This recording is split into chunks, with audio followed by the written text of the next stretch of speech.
নমস্কার বন্ধুরা, অমৃত বাণী চ্যানেলে আপনাদের সকলকে স্বাগত। বন্ধুরা, এটা আমরা প্রত্যেকেই জানি যে জন্মিলে মরিতে হবে, অমর কে কোথা কবে। অর্থাৎ এই সৃষ্টির সবচেয়ে বড় সত্য হলো মৃত্যু।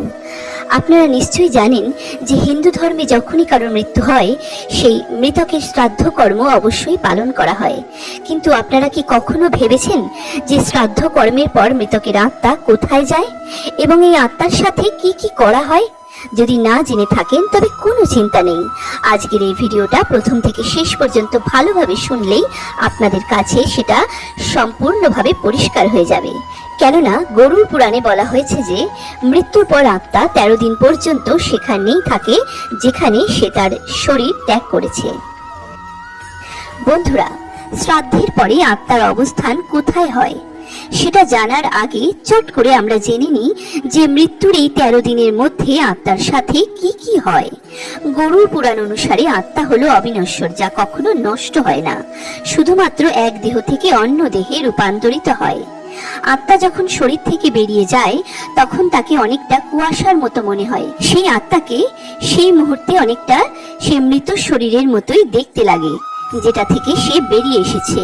এরপর আত্মাকে এমন কিছু মুহূর্তের মধ্য দিয়ে যেতে হয় যেটা তার জন্য খুবই দুঃখদায়ক হয়।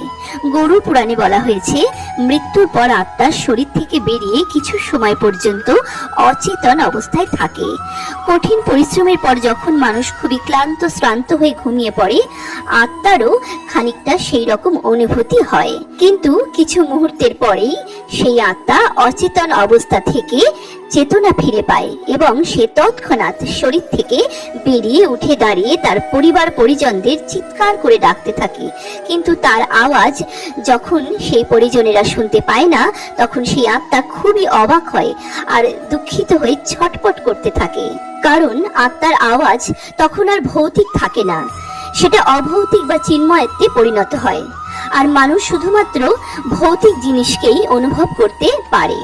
বহুকাল যাবৎ আত্মা শরীরে থাকার ফলে যে জাগতিক ও সাংসারিক মায়ার আবরণ সৃষ্টি হয়, সেই মায়ার প্রভাবে মোহবশত আত্মা কখনো তার নিজের শরীর আবার কখনো নিজের পরিবার পরিজনদের কাছে গিয়ে তাদের সাথে কথা বলতে চেষ্টা করে, কিন্তু তার এই প্রয়াস সবটাই বিফলে যায়।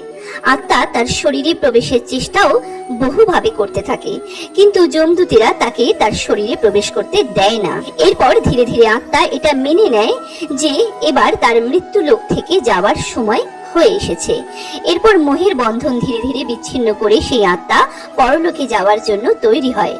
গরুড় পুরাণে আরো বলা হয়েছে মৃত্যুর পর যমদূতেরা আত্মাকে কেবল 24 ঘন্টার জন্যই যমপুরীতে নিয়ে যায়। যমপুরীতে নিয়ে গিয়ে আত্মাকে এটাই দেখানো হয় যে সে তার সারা জীবনে কতটা পুণ্য ও কতটা পাপ কর্ম করেছে। এরপর আত্মাকে আবার তার ঘরে ফেরত নিয়ে আসা হয়।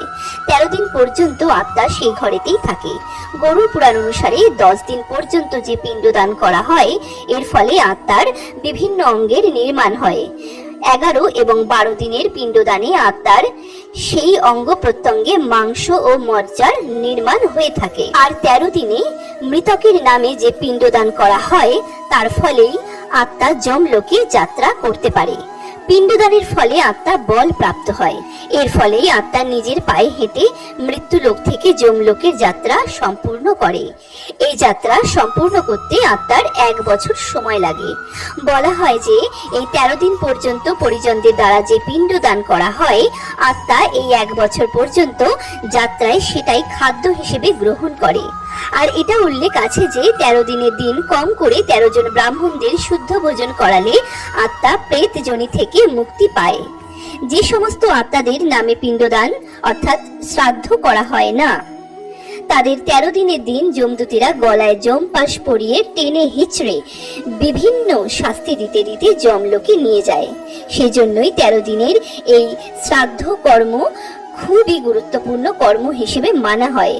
গরুড় পুরাণ অনুসারে আত্মা যখন শরীর ছেড়ে যমলোকে যাত্রা শুরু করে তখন সেই আত্মাকে 3 প্রকার মার্গ অতিক্রম করতে হয়। সেগুলো হলো অর্চি মার্গ, ধূম মার্গ এবং উৎপত্তি বিনাশ মার্গ। অর্চি মার্গের দ্বারা ব্রহ্মলোক এবং দেবলোকে যাওয়া যায়। ধূম মার্গের দ্বারা পিতৃলোকে যাওয়া যায় এবং উৎপত্তি বিনাশ মার্গের দ্বারা নরকে যাওয়া যায়। এই মার্গগুলোর দ্বারা ভিন্ন ভিন্ন লোকে কিছু দিব্যকাল থাকার পর আত্মাকে আবার মৃত্যুলোক অর্থাৎ পৃথিবীতে জন্ম নিতে হয়। গরুড় পুরাণ ছাড়াও যজুর্বেদে বলা হয়েছে, যে মনুষ্য জীবিতকালে তপস্যা ধ্যান করে সে শরীর ত্যাগ করার পর ব্রহ্মলোকে গমন করে অর্থাৎ ব্রহ্মে লীন হয়ে যায়। কিছু সৎকর্ম করার ফলে আত্মা স্বর্গলোক প্রাপ্ত হয় অর্থাৎ তারা দেব শরীর প্রাপ্ত হয়। আর অসৎ কর্ম বা দানবী কর্মকারী মনুষ্য প্রেতজনিতে অনন্তকাল পর্যন্ত ঘুরে বেড়ায়। এদের মধ্যে কিছু আত্মা কর্মফল ভোগ করে আবার পৃথিবীতে জন্ম নেয়। জন্মগ্রহণ মানেই এইটা নয় যে শুধুমাত্র মনুষ্যজনী, সেই আত্মা যে কোনো জনি প্রাপ্ত হতে পারে। তাহলে বন্ধুরা, আজকের এই ভিডিও থেকে আমরা শ্রাদ্ধের মাহাত্ম্যের সঙ্গে সঙ্গে এটাও জানলাম যে শ্রাদ্ধের পর আত্মা কোথায় যায় এবং শ্রাদ্ধে কেন খাওয়ানো হয়। ভিডিওটা ভালো লাগলে লাইক করে শেয়ার করুন আপনার প্রিয়জনদের কাছে। আর যারা নতুন দর্শক তারা এই চ্যানেলটা সাবস্ক্রাইব করে নিন আরো নতুন নতুন অজানা তত্ত্ব জানার জন্য। হরে কৃষ্ণ।